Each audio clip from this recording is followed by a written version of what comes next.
एला,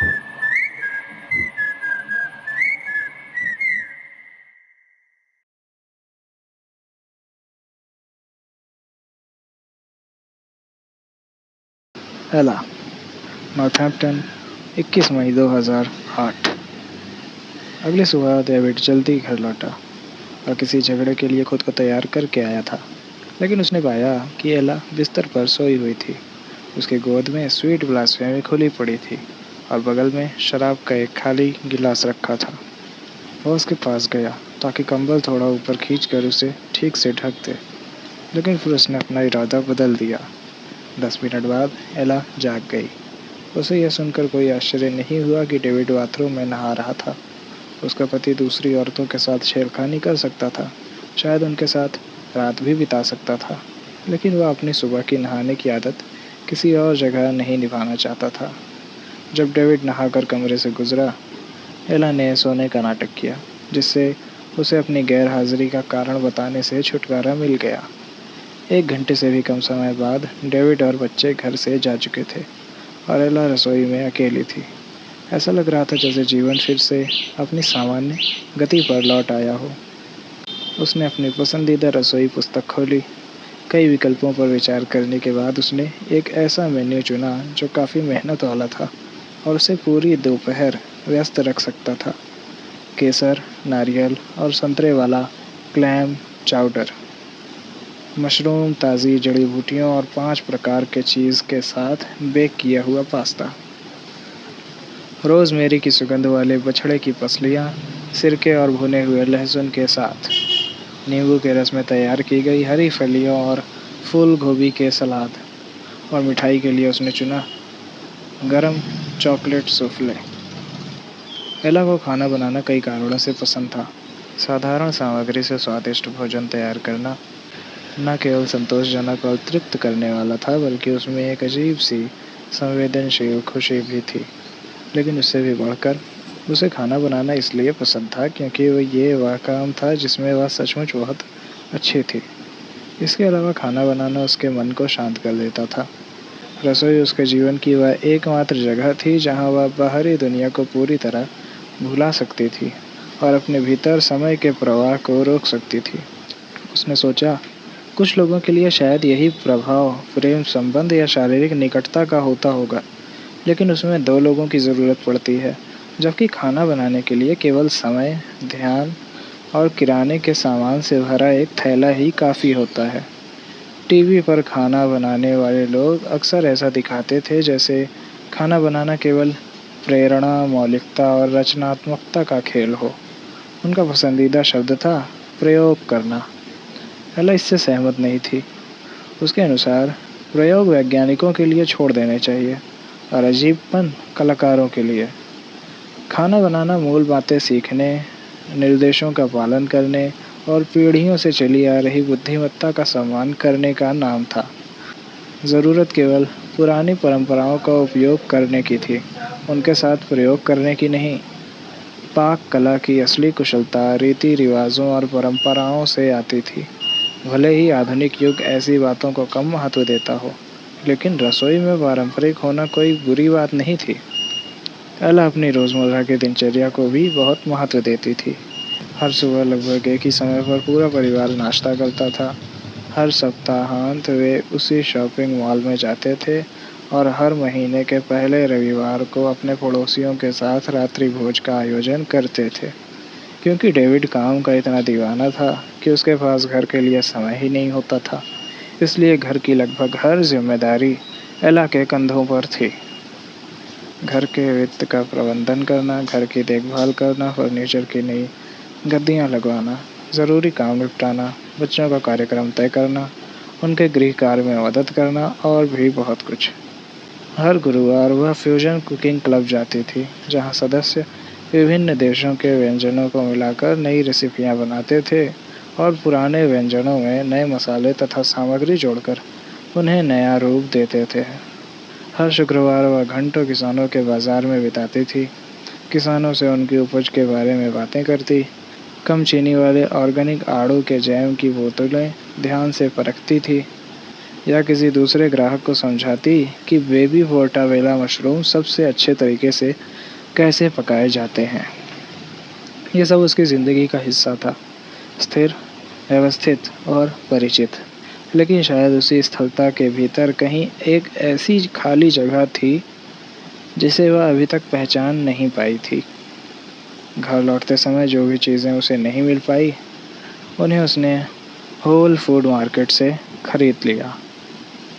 फिर शनिवार की शाम को डेविड एला को किसी रेस्तरां में ले जाता, आमतौर पर थाई या जापानी। यदि घर लौटने पर वे बहुत थके हुए, नशे में या बस मन न होने की स्थिति में होते तो वे शारीरिक संबंध बनाते। संक्षिप्त चुंबन और कोमल स्पर्श जिनमें अब जुनून से अधिक करुणा झलकती थी। जो कभी उनके बीच का सबसे भरोसेमंद संबंध था, वह शारीरिक निकटता काफ़ी समय पहले अपना आकर्षण खो चुकी थी। कभी कभी वे कई हफ्तों तक प्रेम संबंध नहीं बनाते थे। एला को यह अजीब लगता था कि कभी उसके जीवन में शारीरिक प्रेम इतना महत्वपूर्ण था, और अब जब वह लगभग समाप्त हो चुका था तो उसे राहत महसूस होती थी, लगभग एक प्रकार की स्वतंत्रता। कुल मिलाकर वह इस विचार से संतुष्ट थी कि लंबे समय से विवाहित दंपति धीरे धीरे शारीरिक आकर्षण से आगे बढ़कर एक अधिक स्थिर और विश्वसनीय संबंध की ओर बढ़ जाते हैं। समस्या केवल इतनी थी कि डेविड ने शारीरिक संबंधों को उतना नहीं छोड़ा था जितना अपनी पत्नी के साथ संबंधों को। एला ने कभी भी उसके विवाहोत्तर संबंधों के बारे में खुलकर बात नहीं की थी। उसने अपनी शंकाओं का संकेत तक नहीं आने दिया। ये तथ्य कि उनके किसी करीबी मित्र को इस बारे में कुछ भी पता नहीं था, उसके लिए अनजान बने रहने का नाटक करना आसान बना देता था। ना कोई घोटाला था, ना कोई शर्मनाक घटना, ना ही कोई ऐसी बात जो लोगों की चर्चा का विषय बन सके।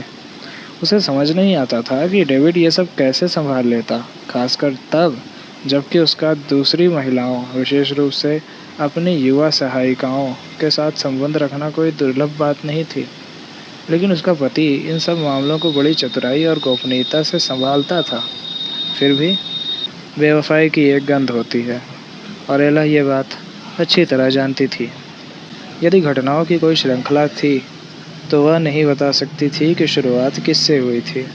क्या उसकी शारीरिक संबंधों में रुचि कम होना उसके पति की बेवफाई का कारण बना, या फिर इसका उलट हुआ? क्या डेविड पहले बेवफा हुआ और फिर उसने अपने शरीर की उपेक्षा करनी शुरू कर दी तथा उसकी इच्छाएं धीरे धीरे समाप्त हो गईं? जो भी हुआ हो, परिणाम एक ही था।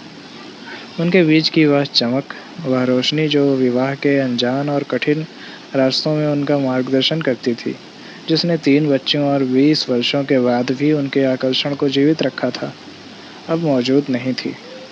अगले 3 घंटे तक उसका मन विचारों से भरा रहा और उसके हाथ लगातार काम करते रहे।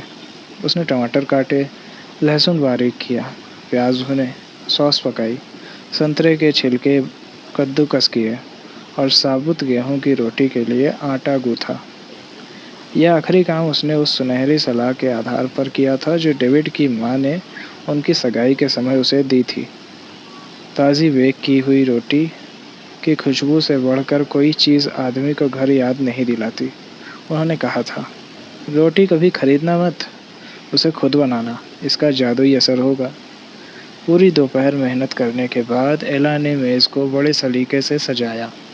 मिलते जुलते नैपकिन, सुगंधित मोमबत्तियाँ और पीले नारंगी फूलों का ऐसा गुलदस्ता जो इतना चमकीला था कि लगभग कृत्रिम लगता था। अंतिम सजावट के रूप में उसने चमकदार नैपकिन रिंग्स भी रखी। जब सब तैयार हो गया तो भोजन की मेज़ किसी शानदार गृह सज्जा पत्रिका की तस्वीर जैसी दिखाई देने लगी। थकी हुई लेकिन संतुष्ट एला ने रसोई का टीवी चालू किया और स्थानीय समाचार देखने लगी। एक युवा मनोचिकित्सक की उसके अपार्टमेंट में चाकू मारकर हत्या कर दी गई थी।